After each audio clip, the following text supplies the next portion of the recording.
Hello everybody and welcome back to another episode of Checkpoint Radio. My name is James, this is episode 12 and with me as always it's the boys Ben, Charlie and Connor, and today we're going to be talking about something quite deep, something quite personal to us all and hopefully personal to many of you listening as well, and that's how our relationships with gaming has changed as we've gotten older, and we'll be asking ourselves how we juggle the responsibilities of family, careers, gaming, whether or not gaming is a good use of our time or even still an enjoyable use of time, and much more. It's sure to be a great discussion. But firstly, how's everyone's weeks been? Ben, let's start with you. It's been okay, to be honest. Like, it's been nice to be at home with the family, but it's just been one of those weeks where I think about work and I think about, like, how much time have I got left there, because I'm just getting sick of it. But other than that... I thought you was going to say, how much time have I got left? Yeah, I thought that well, just full stop. To be honest, we never know. It could be tomorrow, it could be tonight. But yeah, other than that, the time I've had at home has been excellent. Ivy has been off and obviously it's the half term. So lots of family time, squeezed in some gaming around it. And it's been nice, yeah. Yeah, very cool. nice. Good to know. Good to hear. Connor, what about you? How's your week been? How are you? It's been fairly chilled, just been working. I've made like a grown man purchase this week and got a new mattress. Ooh. How's your back? So much better. It's like night and day. I didn't realise how bad the mattress was. But the website I was on, they've got like a $3.5 grand mattress. And I'm thinking that's got to be like elite. Sleeping on that mattress better like reverse your age for that price. Yeah. Start sleeping on the wings. Your of an posture eagle. is immediately fixed. Yeah, and it tucks you in at night. So, yeah, Brushes your teeth for you. played a little bit of Remnant 2, which I bought to mainly to like help the developers out. I think not one purchase is going to do it, but support them because I think what they've done is really good. Did you play the first one? Yeah, I played the first one and I liked the concept of it. And I liked the concept, I liked the theme. And then the gameplay was, I liked the mechanics of the game, but something felt like it was lacking. Yeah. But I think they've hit it out of the park with this one. I think from what everyone that I've seen play it is really enjoying it. So yeah. And then I'm going to get into Baldur's Gate 3 upon Ben's suggestion. So 10 out of 10. Yeah, It's really good. That's been Ready my for week. those 170 hours of just cinematics to get through, let alone gameplay. Awesome, dude. Really good. Yeah, glad to hear you got a new mattress. That's always an underrated thing, you know. Like, we spend so much time fucking sleeping. Don't cheap out on a mattress. Solid advice for anyone who's in the market for one. Right, Charlie, how about you, mate? How have you been this week? I've been ill, so that's been fun, but I'm kind of getting over that now, which is good. I've finally started playing Fallen Order. Been getting into that. Nice. Didn't Asking me for realise. tips. Yeah, I didn't realise what kind of game it was before I started playing it. Like, sort of at first struggling with. I found it quite hard. I had to drop the difficulty. And I was just like, kept dying and then I'm just like, I'm ages back now. And then asked Ben for a bit of advice, sort of slowed the gameplay down a bit, and I'm enjoying it. Good. Cool. Other than that, it's a great game. Not a lot It's going probably on. maybe one of your first like Souls game experiences, isn't it? I think so. Yeah. Or Souls-like, I should say. Yeah, I'm enjoying it though. It's a solid game. I'll I actually complete it and play the second one. Yeah, I think the first one's better than the second one. The second one's just a bit meh. I'm yet to play the second one. It's all right. I mean, I wouldn't rush out to play it, to be honest. First one's good though. What about you, James? Nice. What have you been doing? Same old, really. Just work and stuff. I've actually watched quite a few films this week. So obviously you guys know I'm a massive like film lover, enthusiast. I love my movies. Well, actually, me and you, Charlie, we actually went to watch Oppenheimer last weekend. We did. At the IMAX, which was fucking nuts. Just a massive screen, so loud in there. But a really, really cool experience. I've not watched a film at the IMAX there for years and years. So it's good to go back and watch a movie at a screen that size, especially when it's been shot completely on 75mm. Like, it's just such a cool thing to see, you know. Great movie as well. I watched a really good film last night actually called They Cloned Tyrone on Netflix with Jamie Foxx and John Boyega, which is like some really weird, trippy, like sci-fi movie about a dodgy government experiment that's being conducted on black people in a local neighborhood. It's actually really good though. It's really funny as well, but definitely worth checking out for anyone who's looking to watch a film on Netflix. So yeah, I haven't really been up to much, to be honest. That's it, just chilling, watching films. Nice. I'm kind of slowly as I'm waiting for Starfield to come out. That's the next big sort of game that I'm excited for. Like, I know there's a lot of hype around Baldur's Gate and everything at the moment, but I've never played Baldur's Gate. It's not really something that I can see myself getting into. So for now, I'm just chilling, catching up on some movies. I'm not really gaming too much at the moment. Reading a couple of books and that, and just waiting for Starfield. That's what I'm doing. So yeah, less than a month away, I think it is now. Well, by the time this podcast comes out, it will be less than a month away. So yeah, anyway, enough of that nonsense. We got quite a big, important topic to talk about today. So let's get into it.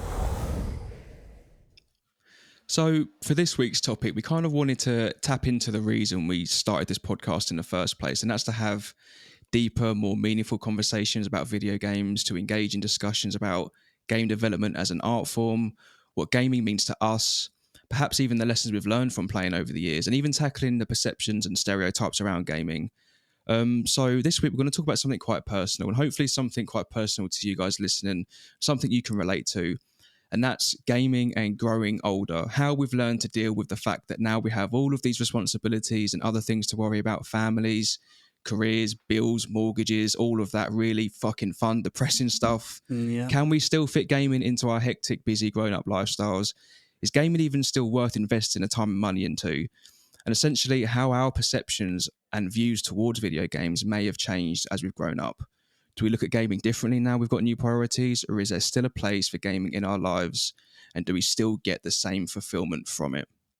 So I thought we'd start with... Thank you very much. So I thought we'd start with probably one of the biggest issues of gaming and growing older, an issue we all have and many, many people have, and that's how we find the time to play. And probably even more importantly than that, is it still worth the time?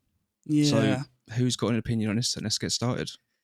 Well, it's a tough one, isn't it? Because for all of us, gaming has been a massive part of our childhood growing up, and obviously it's something that we've kept on doing well into our adulthood. Like, we're all 30 or nearing to 30, and it's just one of those things where I become very conscious when I may have sat at my computer for X amount of hours, and there are moments where I feel this like immense sense of guilt that I may have wasted a whole day or half a day just sitting and playing games. And sometimes I need to like remind myself that like this is my equivalent of someone sitting and watching Netflix all day, and this is the equivalent of someone who enjoys another activity or pastime, and this is just my version of it. So there are like, I don't know, times where I feel very guilty. Obviously I'm a father now and I'm in a very happy, healthy relationship, and for me, I am very, very fortunate that my family, everybody, I live with my mum, I live with my brother who games just as much as I do, maybe even more, obviously my fiance and my daughter. So for me to sit and play a game when I have so much family around me, that I get, once again, that immense sense of guilt that I've wasted so much time that I could have been playing with my daughter or playing, or, you know what I mean, doing something with my fiance or going out and whatnot. But luckily, I do manage to find an all right balance. Obviously, Ivy gets 110% attention when she needs it, but I love playing games, so it's just finding the time, and it's never easy. There are moments where I'll go to work and I would have played a game, and I remember having this dread. Sorry for going on, but you know what I mean, it's deep. No, it's all right. Go on. I had this, I remember so vividly, and it really changed my whole mindset, and nothing triggered it other than myself. There was no like epiphany or someone else had said something that triggered it. But I remember there was this one time I was like engrossed in some game, and I remember like Ivy sort of tugging on my arm saying like, "Oh, come play with me, Ivy. Come play with me, Dad." And I was like, "Oh, Ivy, I will do in just a moment. I've just got to finish this checkpoint, whatever." And but then I remember like driving to work, and then I just felt this like, I just pictured her looking up at me, engrossed in this game, paying so little attention to what she wants or needs, or just the fact that she wants to spend time with me. And like from that moment on, like if she, obviously I will play with her as much as possible and squeezing gaming around it. And I don't know. It's just a tough one. Being a father, it's like you'll always feel that guilt. Like I had a conversation with my dad before this episode, before we started recording, and he plays games loads, and I love it. Like he's 56. Yeah, he's always on Call of Duty. On the Warzone. And I actually played some games with him last night and his group of friends that he plays with. And it was so good because I've always played games with my dad.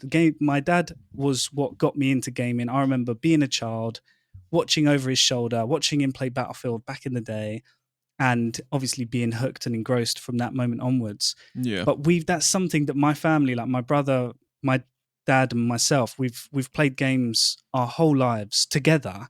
And the fact that even though I'm 28 now with a family and I can still play fucking games with my dad is the sickest fucking thing in the world. Yeah. So, I mean, I'd never know what that feels like because my mum and dad don't have a clue about video games. They're so disconnected from any form of video games or technology. Yeah. Well, that's kind of interesting though, because it sounds like over the years you've grown up in like an actively sort of gaming household. So I really have. I guess that kind of makes things easier for you. Like as an adult, that sort of thing that brought you and your family together when you were younger is something that you maybe want to pass on to Ivy when she gets older, and that's it. Even your partner, like maybe it rubs off on her a little bit as well. Yeah, I mean that's the thing. Like when I think about like Ivy's future, and like I'd love for her to get into games, and I always had this thing in my mind where I'd like for her to experience some of the old school classics. Like I don't want her first and foremost, I would like her to get into gaming, but I don't want her to be maybe as hooked as I am. I'd like for her to have a much healthier balance. So you admit that you've got a problem? Yeah, I am not sort of oblivious to the fact that there are many productive things that I probably should be doing when I have spent a day that I have had, and I can be selfish because maybe the family's out or whatever. But I'd like for her to get into gaming, and then if she does get into gaming, because obviously it's her choice, I'd like for her to experience like some old school 10 out of 10 games. Like obviously we did an episode the other day about Red Dead. By the time she gets to an appropriate age where she can sit and play and comprehend a game like Red Dead, that is going to be an old school classic game. Yeah. So I want her to experience games like that growing up. I want her to play Red Dead Redemption. I want her to play The Witcher 3. I want her to play, you know what I mean? Like even older games. But anyway, getting a bit sidetracked. But yeah, for gaming for me, personally, I love playing games. I really do. But growing up and getting older with the responsibilities of being a parent and someone who is sort of the financial, you know what I mean? I sort of earn the most, need to sort of provide. That's the one. I don't know. It's I do struggle with the guilt and the time management and but I think I find a good balance. I am supported by my family. My fiance, she, in an evening, for instance, when we could sit and watch or do something together, she is more than happy to watch her shows. She loves binge watching a show, and I love playing games. And it's one of those things where you can kind of be in the same room.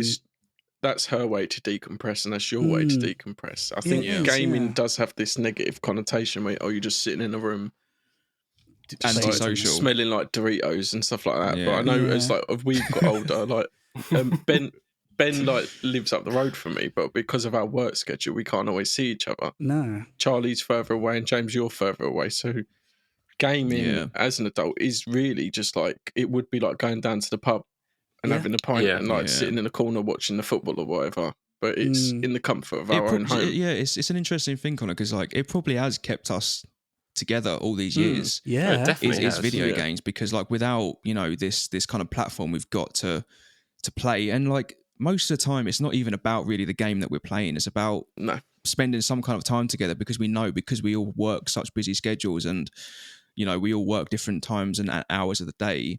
This is a good way for us as a group of friends to stay in touch and to catch up and just chat and just like maintain that friendship. And we've got a friend Femi who lives in Oxford, who he comes back down here a couple of times a year, maybe 3-4 times a year maybe, And if it wasn't for like us, playing games together, we probably wouldn't speak to him as much. And that's kind of, it's sad in some ways, but in other ways, it's like a really positive thing and a great way for us to maintain that relationship. So there's that whole side of it where it is really positive, and it's a great sort of, platform for us to stay in touch and everything like that. So yeah, I mean, I don't agree at all with people that say that gaming is like it's negative and it's antisocial, because I really think it's one of the most social things you can probably do if you can't be with someone physically. The perspective changed after the pandemic. Before, absolutely, it was like it's a negative thing. All you're doing is sitting in your room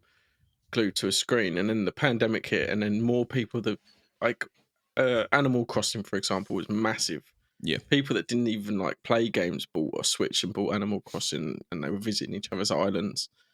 And like mobile games boosted people playing games, obviously because they're at the time.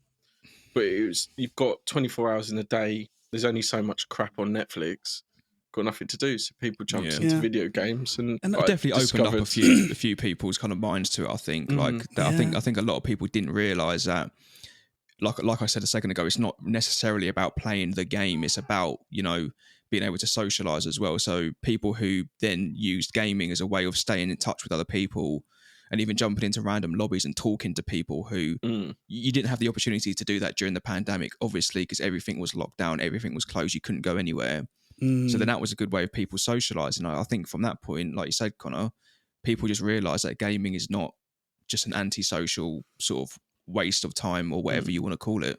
Yeah. I mean, I know this is something that just popped into my mind and a bit of a tangent, but I give a lot of credit to like Discord, for instance. Obviously, it's a gamer focused platform for communicating, excuse me, but I feel like if we didn't have a platform that was as easy to drop in, drop out, I know over the years we've had the likes of TeamSpeak and Ventrilo we had for a little and all while. that. It was OG. Yeah, but obviously this platform has been sort of focused for gamers, by gamers for gamers kind of thing. And I feel like obviously gaming is our vice and something that we socially enjoy together. And it's great. The fact that we, all four of us, plus Femi and a few others that we've managed to, we became very close friends quite quickly at the beginning. And we've obviously kept that going for years now. We've known each other for how long? 10 plus years? Over 10 years now. Literally. Yeah.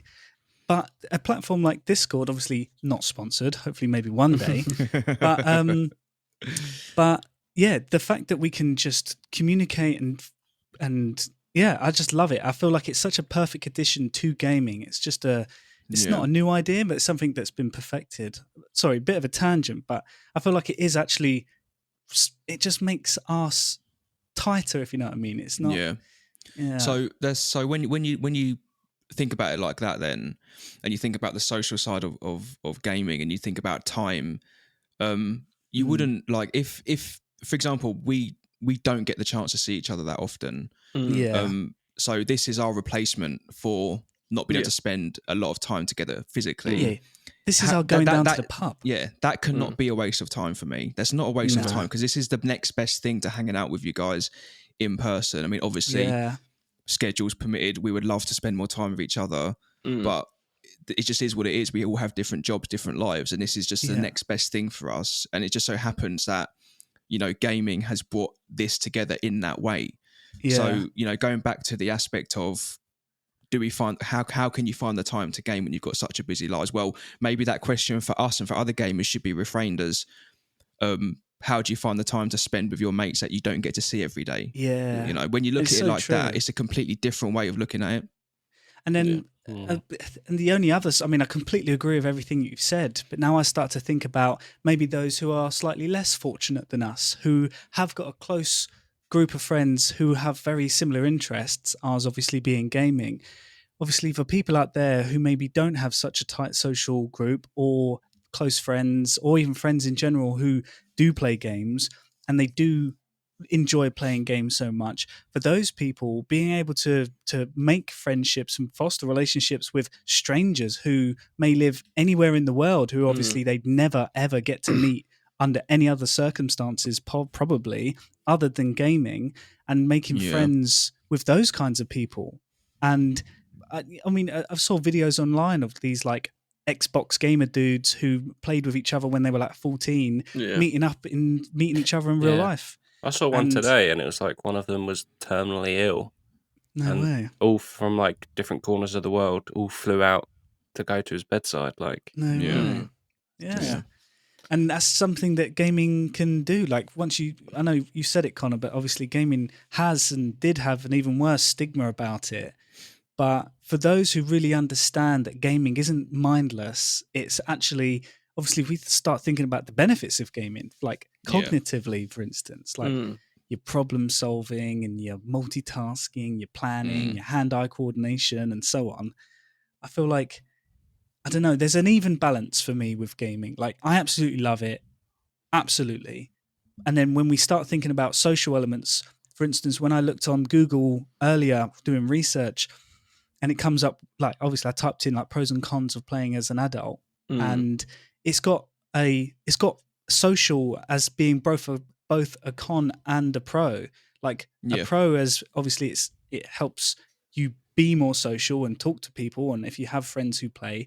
But then it's the opposite. Like, obviously there is a negative side to gaming in that you might sort of isolate yourself. You might get a bit too obsessed. If you stay online, you might start to, I don't know, skip obligations and responsibilities, and it's very much a personal thing, isn't it? If you find your balance and you do all the stuff you're meant to do, go to work, look after your relationships, pay all your bills and everything that you're meant to do as an adult, gaming is fine.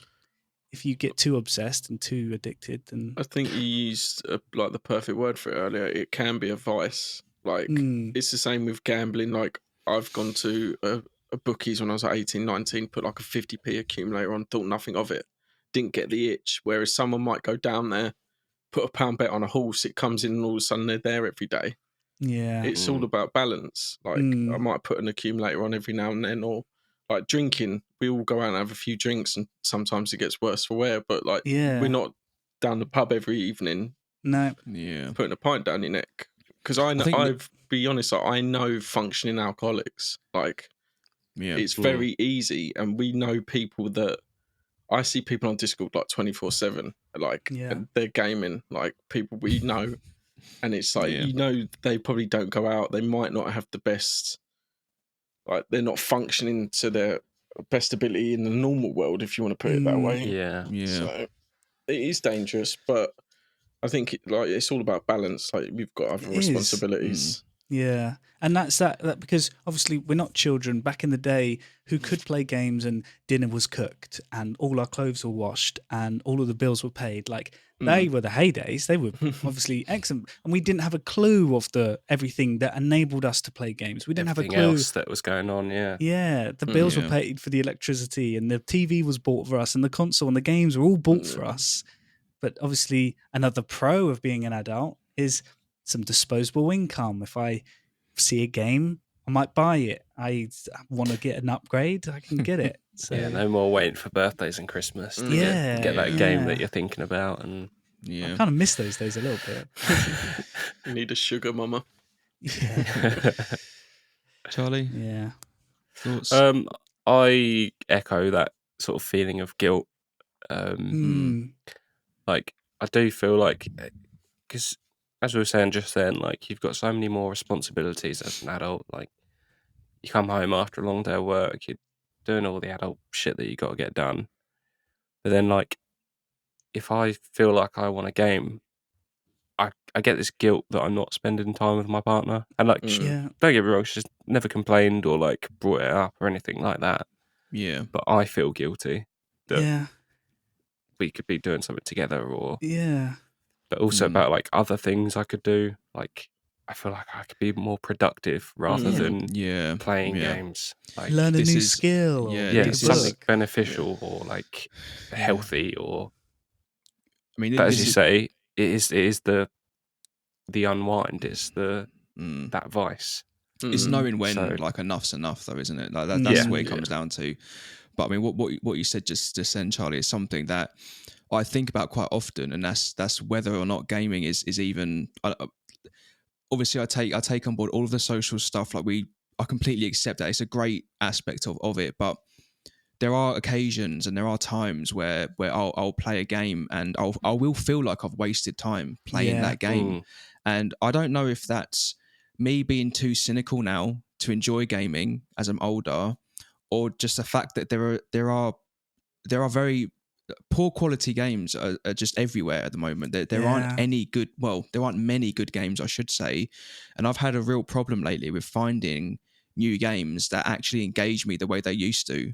And when I say the way they used to, I'm not talking about when I was a kid. I'm talking literally just like a few years ago, going back to sort of like pre-pandemic and going back to kind of like 2015, 16, 17, where I feel like I was playing games a lot even then, but really enjoying them and actually gaining something from them, not just entertainment, but actually learning things and kind of like understanding things about myself and about the content and themes that these games are telling me and trying to like show me.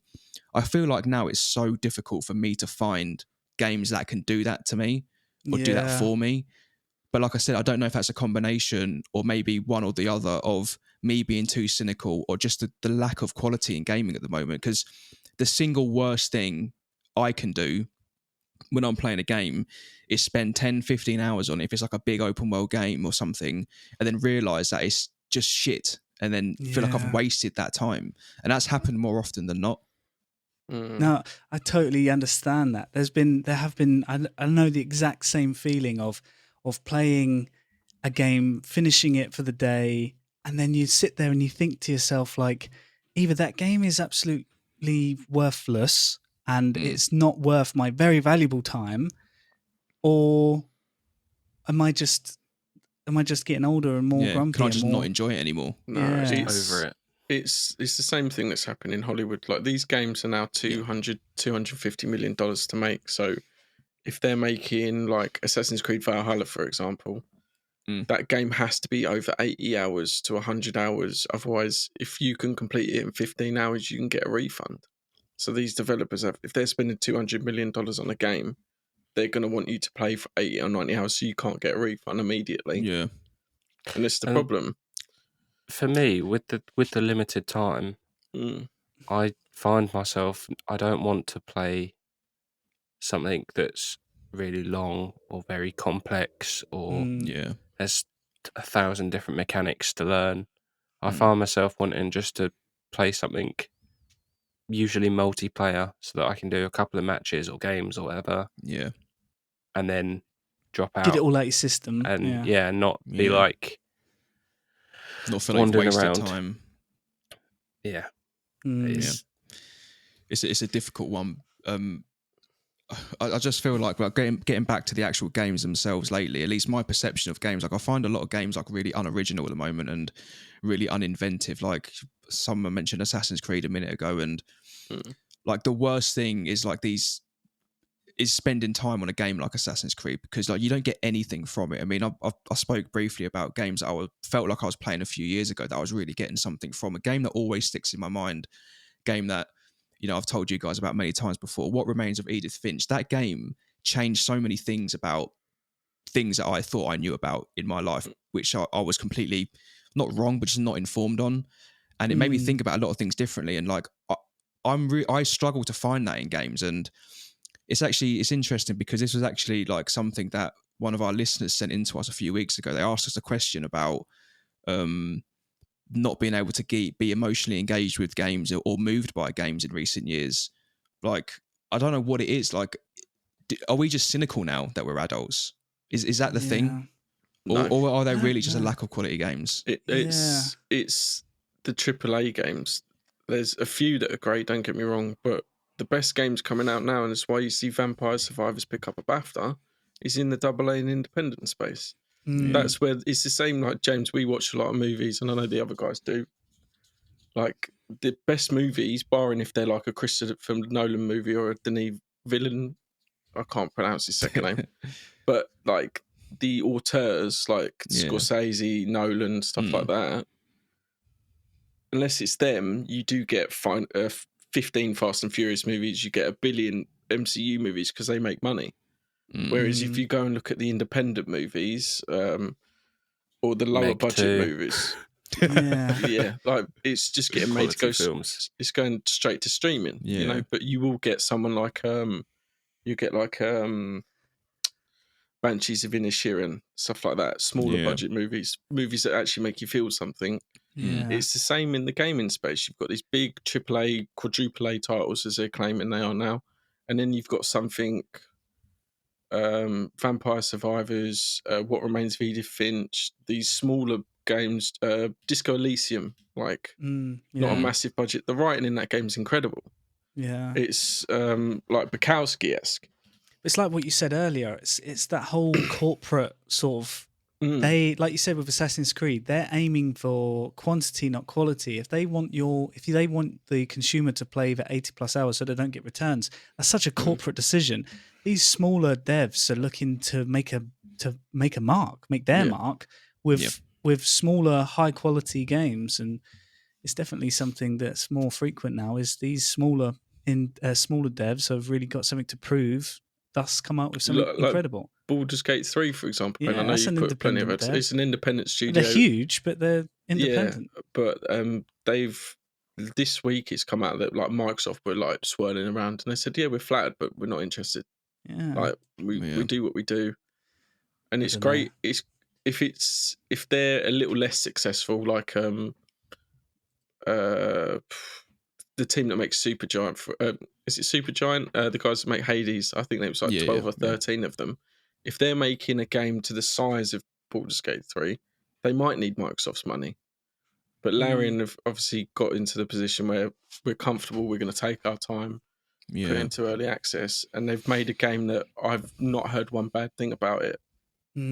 Apparently the writing's incredible, the cinematics are incredible, and they're the ones that are pushing things in the industry, not Ubisoft and people like that. Yeah. And sort of a kind of follow-up point to your whole question, James, about like, is it the games or is it just us getting older? I found that as I've gotten older and I've gone back to revisit some of the gems of the past, now that I'm an adult, I can appreciate those games even more. Yeah. I can appreciate like a game that maybe when I was too young to appreciate it, because it came out when I was obviously, I don't know, younger. But now that I've gone back to play certain games, such as like Call of Duty 2, I know it's a weird one, but if you go back and play that, it's old school, but the story is so, like, they captured the whole like D-Day and everything incredibly. But as a kid, it's just a run, shoot, gun game. But when you then go back as an adult and experience it, you're like, oh, there's actually a real focus on a really good story here. And like the first Crysis game, I was well too young to appreciate that. And then maybe not for narrative purposes, but for like the whole what they were trying to do mechanically, or like the game engine was amazing. Obviously as a kid, another shooter game, didn't really care. Even like New Vegas, when I played that when I was younger, once again, didn't really consider. Goes over your head, some of it. Go back to it as an adult, and can really appreciate what they've done. But if you look at Call of Duty 2, for example, like that was a second game in the franchise. They were competing with the likes of Medal of Honor and Battlefield and stuff like that. Call of Duty's king now. They've got no one to compete with. Battlefield have taken themselves out the back and put a bullet in themselves. Medal of Honor are gone. Died ages ago. Yeah, like EA have run DICE into the ground. And Activision have got 3 studios, and I know Modern Warfare 2, for example, I haven't played the story, so I can't comment on it. But like graphically stunning, and I think, Charlie, you said the campaign's pretty good. I think campaign's really good. Decent, but it's not going to be to the standard because they've got no one to compete with. They're just going to go, right, we can put this game out every 6 months. Warzone, we can put whatever we want into it. We've got no one else to compete with. So then the writers all of a sudden they don't need them, and there's no competition. This is the problem. And then if you are going to go and play, I don't know, there was a Ubisoft game, Valiant. Is it Valiant Hearts, which is like a war game? Incredible story, small independent. It's funded by Ubisoft, but it's a small little game, and it was telling a story. I think it's about World War I or World War II. Actually, a story that you can invest in, and it's quite heartbreaking at times. Call of Duty are never going to do that. They're not going to put in a story that makes you think it's going to be like the Hollywood blockbuster. It's going to be a Jason Statham movie.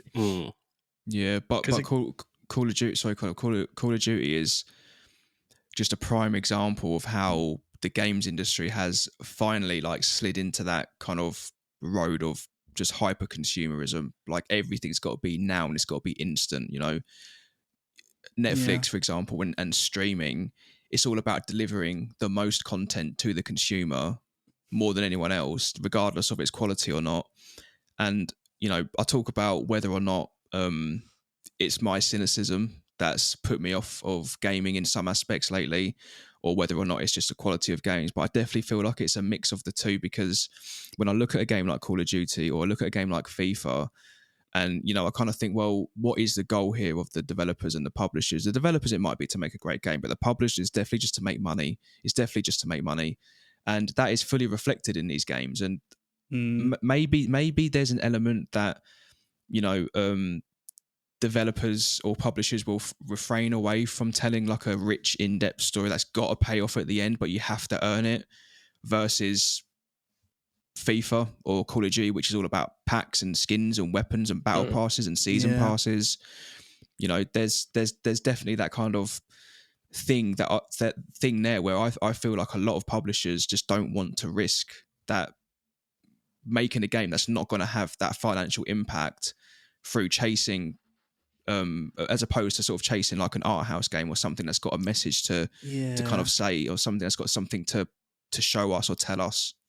But the one thing, obviously, I don't like the like FIFA, for example, James. Like we've had FIFA issues for a decade now, and Charlie, you've got into FIFA the last couple of years. You can see the issues straight away. The one thing is, these Call of Duty games now are costing upwards of $1 billion, like with marketing and all these deals. So they've got to make their money back. And I don't know why it's costing so much. Surely they've got the engine and stuff like that. So I think if they're putting that much money into it, they're going to want to get it back. And we're going to see it with GTA 6. The story might be incredible and it's Rockstar, so I expect it will be. But you know for a fact GTA Online is going to come out with GTA 6 and they're going to do what they've done now. And I know people love GTA Online, but we see it with Red Dead 2 Online as well. There is a barrier to entry. You need to put money into it to enjoy it. Yeah. So they can make these games. And it's a tricky one, isn't it? Because obviously now, being an adult with that disposable income, you kind of consider like what you're spending. For instance, you buy a game, 50 quid. You buy the deal. You buy DLC is kind of going away, and it's more now seasonal. Pass, yeah. But then you're spending, I don't know, £15-20 on each and every seasonal thing. And I know it is like the times, and there was a time where my brother and I, for instance, growing up, we always said like, why is there always a new game? Why can't they just keep adding to the same game? And I know that's kind of the era that we're living in now, but we didn't realize it would be quite as corporate and quite as sort of consumer, you know what I mean, trying to just fleece everyone for money. And I don't know. I just feel like, and maybe it is like you said, James, our cynicism as we grow older. Is it obviously it works. They're doing it because it works. They wouldn't keep doing it unless it worked. Yeah. But, and it's like it's kind of like stupid shit like Call of Duty with the boys sort of crossover. Nicki Minaj. Who wanted that? And it sort of transformed the game from. I love the boys, but I don't want it. It's a good show, but for a crossover for Call of Duty, like a military shooter, and it's the problem if Activision, we know who's in charge. The fucking devil's in charge of Activision. If Amazon are throwing him a bag of 15 million and he can pocket that, he's going to go, right, yeah, sure, we work that, and then no fucking problem. But as far as I'm aware, it wasn't actually in the game that long. No, it's very much that it was like, right, we'll put this in, we'll collect our bag, and then get rid of it. Back to normal. Yeah. I think it's still actually available now. When I played Call of Duty yesterday, and it's still in the store, all the boys stuff. Yeah, but I think going off on a bit of a tangent, but I think the actual like in-game kind of Warzone multiplayer stuff is not in the game anymore. So you had like the little abilities and shit you could do, but that's all gone. Yeah, the cash grab was definitely there for that game. But anyway. So well, like moving forward then, or sort of like looking forward. Question for everyone: what's the next game you're excited for? Like, are you even excited to play a new game? I mean, I mentioned Starfield earlier, but I was thinking when I was writing my notes up earlier, like, I booked off a bit of time to play Starfield because obviously we had this whole discussion about time. Like, you just don't have any time to sink your teeth into these massive RPG games. So booked off a few days for Starfield just to get a few hours into that. The last time I booked off any time from work for a game was Red Dead Redemption 2, and that was 2018, wasn't it? Yeah. So, yeah, I mean, for me, that's like a pretty big kind of bar for sort of like a game that I'm actually excited for. I am willing to like pull a sickie or book time off.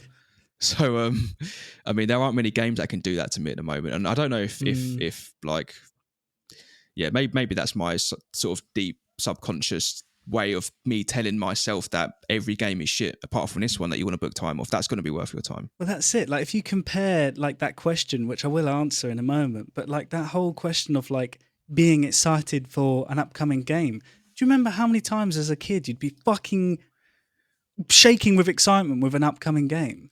I haven't genuinely felt that since Red Dead 2 either. Do you think it's because it's your own money? Do you think that you're sitting there going like, if I'm putting 60 quid into this game, it better be fucking worth it. Yeah. And like Ben said with like the season passes and stuff, like me and James especially, and I know Ben was into Destiny for a while. I've invested into Destiny, and then I jumped on Destiny 2 the other day, and then I got in there. I had no fucking clue what was going on. I went and paid tribute to the guy that Lance Reddick unfortunately passed. I did that, and then I was sitting there going, and then all of these notifications come up going, "This is it. This to do this, and this." Click on one of it, and it goes, "Oh, you got to spend 80 quid to get this." But I was like, "Nah, fuck that." Uninstalled the game immediately. I was like, "Yeah, so, maybe." Maybe it is the fact that it's like my own money, or maybe it is the fact that the games just aren't hitting that same caliber, or is it just that I've gotten older and don't get as excited anymore? So it could be any of those. I mean, to be honest, I am feeling a buzz, and I'm most definitely also feeling a buzz for Starfield, and I have also booked time off work to play that when that releases. And like you, James, Red Dead Redemption 2 was the last game that I really did genuinely get a lot, like watching that trailer once a day, every day until it came out kind of excitement. But yeah, I don't know. Is it getting older? Is it the games, or is it the whole sort of I'm now responsible, I can't go spending 60 quid on this and that? Don't know. I feel like when you get a bit older, like your perception of everything just changes, you know, and it's not like a fault or anything. It's not maybe you just don't enjoy games anymore, or some games you don't enjoy anymore because they're just simply not worth the time put into it. Maybe it's just literally that simple. And I would really like to recapture, you know, the feeling I had when I played What Remains of Edith Finch for the first time, when I finished the story of Red Dead Redemption 2 for the first time. I don't know if a game is ever going to give me that feeling again. And that's really what is kind of putting me off gaming at the moment. And like, I'm not about to sit here and say, you know, it's all kind of doom and gloom. I'm done with gaming. I'm going to give up playing video games, because the chances are I will be gaming until the day that I die. But I think that my belief that a game can give me something worthwhile is definitely diminishing, and it's diminishing like by the day, because there's just so many times in kind of recent years where I've played a game and waited for it to download and taken the time to sort of play it when I've got a spare sort of hour or two, and then just been disappointed.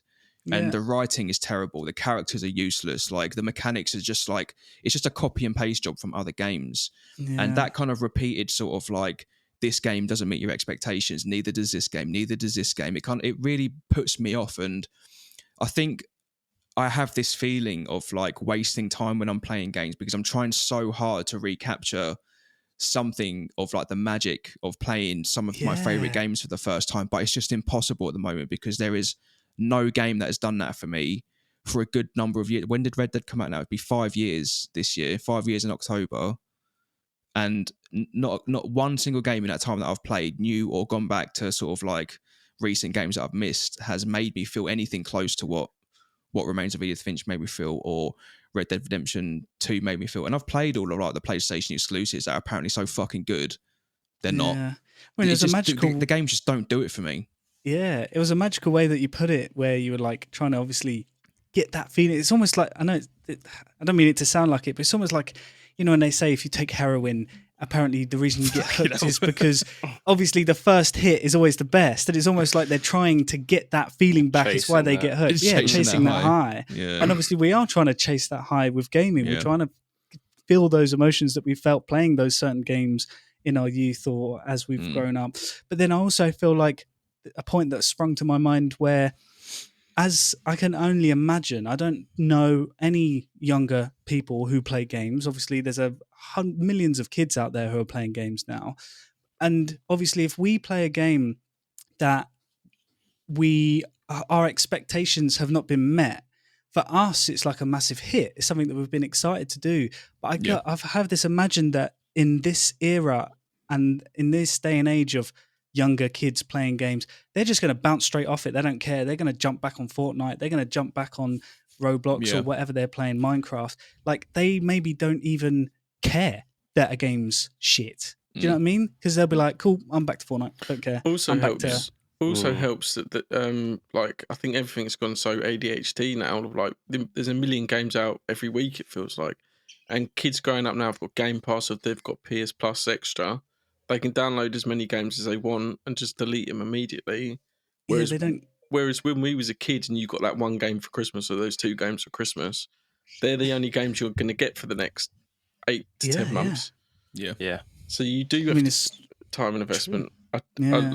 One thing that you've done lately, Ben, is you've been really strict with like your Steam games, where you'll just play one game till you complete it. Obviously, you've got a couple of multiplayer games you'll play. Of course. I just think you have to be a little bit strict with yourself. Like, I've paid this money. I've got... How many games have you got 20 hours into and you're near the finishing line and you've just dipped? Yeah.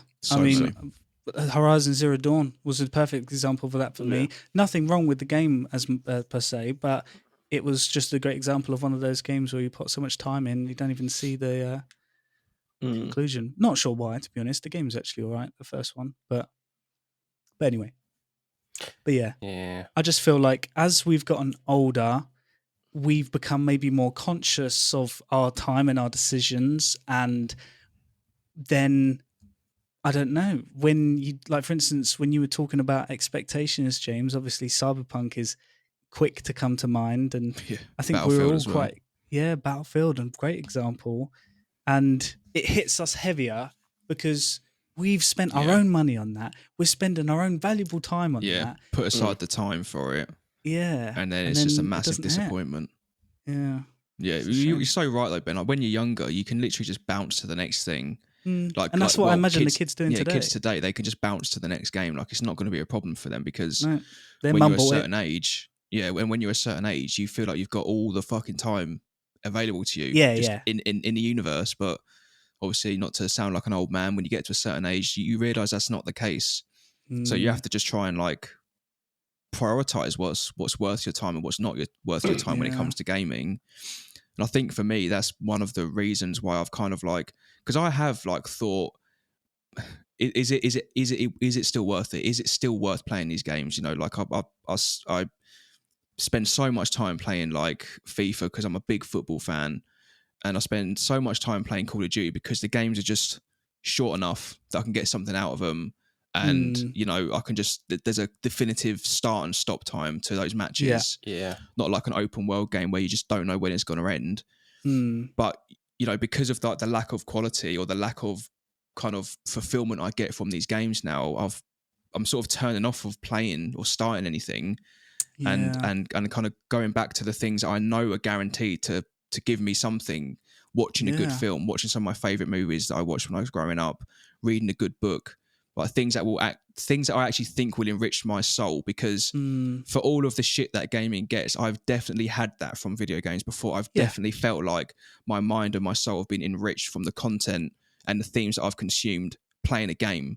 Even though some people might find that hard to believe, but it's sometimes there. And that's one of them, and that's why it's so frustrating, because I know that this medium and this kind of platform can deliver some of the most powerful storytelling out there. Exactly. But where is it? Where is it?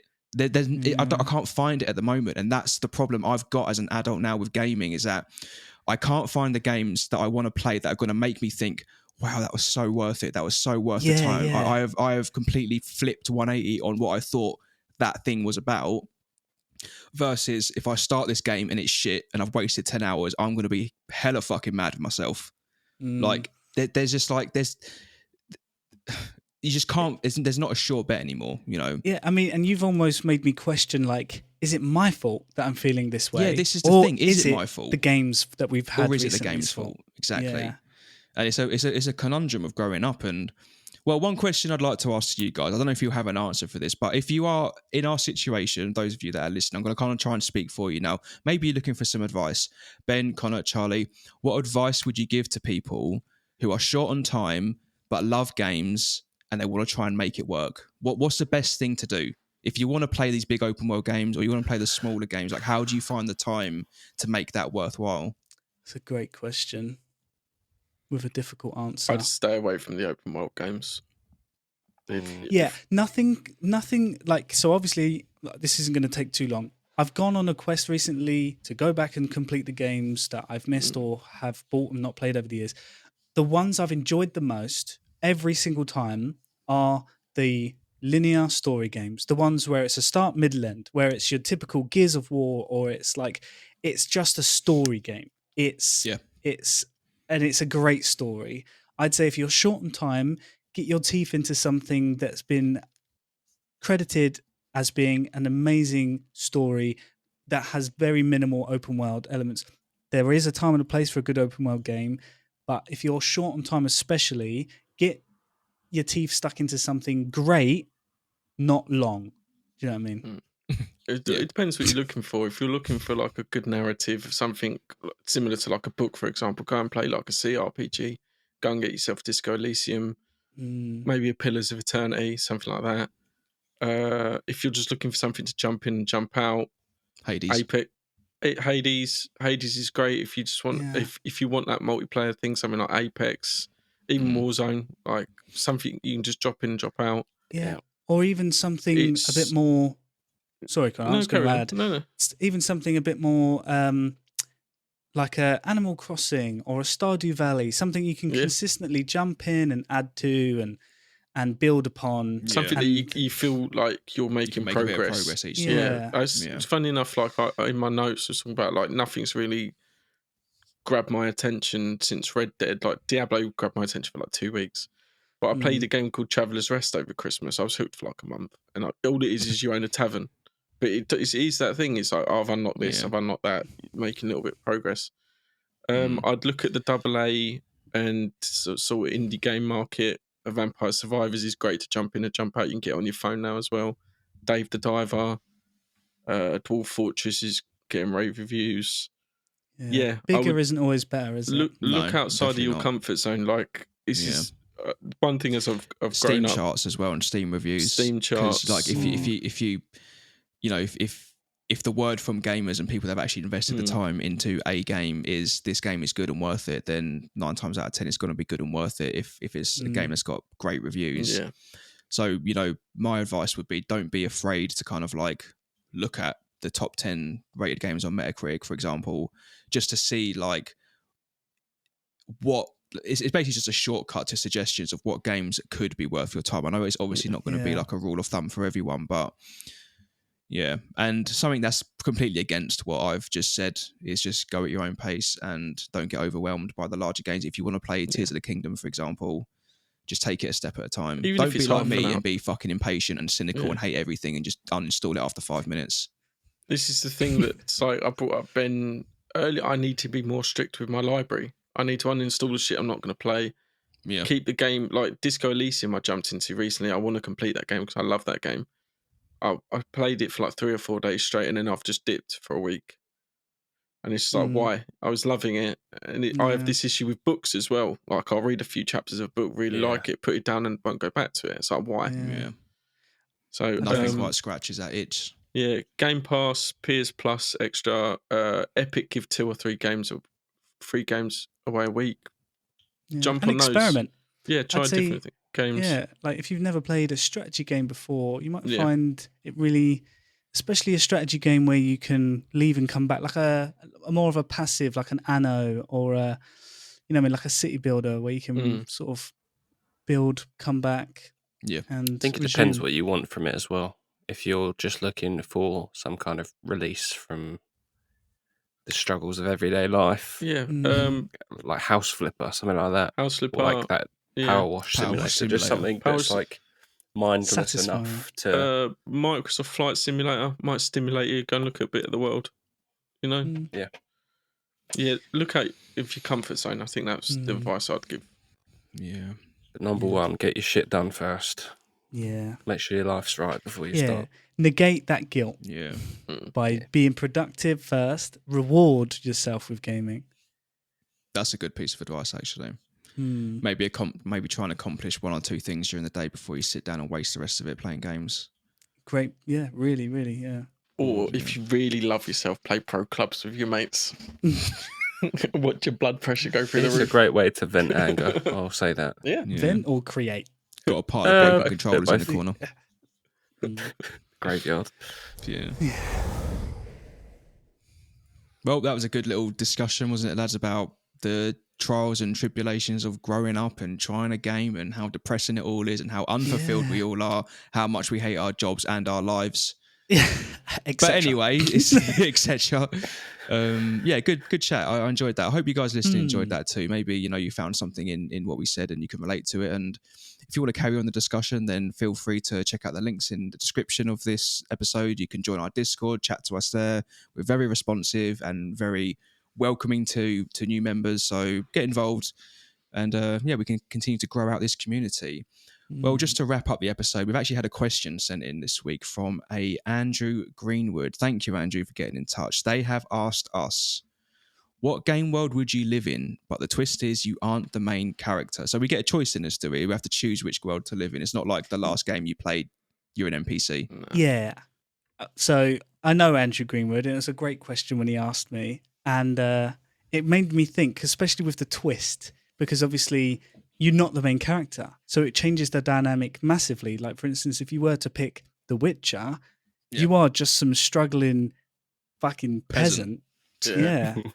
Living in war-torn country with bodies rotting off to the side. Yeah. Or do you pick a GTA and risk getting shot? Slap with a dildo bat. Yeah. Even worse, Saints Row. Yeah. I'm pretty sure I've seen that video on Instagram anyway, so it's just like real life, isn't it? Yeah, I don't know. It's a tough one. I like the question. I'm gonna cheat and say Animal Crossing. Just have a little patch of land and just grow some turnips. I don't want any stress. I like the question because you see so many people on, like, you see these videos and everyone thinks they're the main character in life. I like you're just an NPC. Accept it. Yeah. I think I'd be like a blacksmith in Oblivion or something. Just chill, have my own little business. I don't know. Do dodgy dealings with the people that are making the uprising against the king. Or maybe I would be an NPC in like Red Dead, for example, just live out my cowboy fantasy. Yeah. Have a little farm, saloon. Little homestead or a saloon or something. Roll the dice. You've got TB. Yeah. I think I'd take the chance on like Star Wars. Oh, any Star Wars game. Just live in. Yeah. Well, it could be that I'm a space pilot. I thought you'd. You never know. I thought, that's a good idea. Or I could have my homeworld blown up. Yeah. We'll never know. It's a win-win either way. I do like the idea of Star Wars now. Yeah, but you'd probably just end up being like a scrapyard junker, just working 15-hour shifts. You're an Ewok. Yeah, literally. Just the most like depraved fucking working environments. It really depends, doesn't it? Because if you pick a game like Cyberpunk, are you going to be some like cyber psychosis freaking crackhead, or are you going to be or are you going to be an elite? I don't know. Yeah. Are you going to choose one, Ben, or are you just going to keep? I'll go with Cyberpunk because I like the idea of all the modern tech. Yeah, probably the worst world to live in out of the ones we've chosen, though. Like it's basically an apocalypse, isn't it? Basically a dystopia. Yeah, maybe there's something natural. I don't know. Horizon. I don't know. Good question. All right, well, thanks for your question anyway, Andrew. Hopefully really you got some question. answers there. It's a good question. And cheers for that. Well, that was episode 12. We hope you enjoyed it. We certainly did. And if you want to hear more, you can catch up on our previous episodes now by tapping the link in the description of this episode. We're available on all good podcast streaming sites as well as YouTube. As always, if you want to get involved in the discussion, then hit us up on socials or join our community on Discord where you can chat with us directly, as well as other listeners. Thank you for listening, and we will see you next time. Bye. Bye.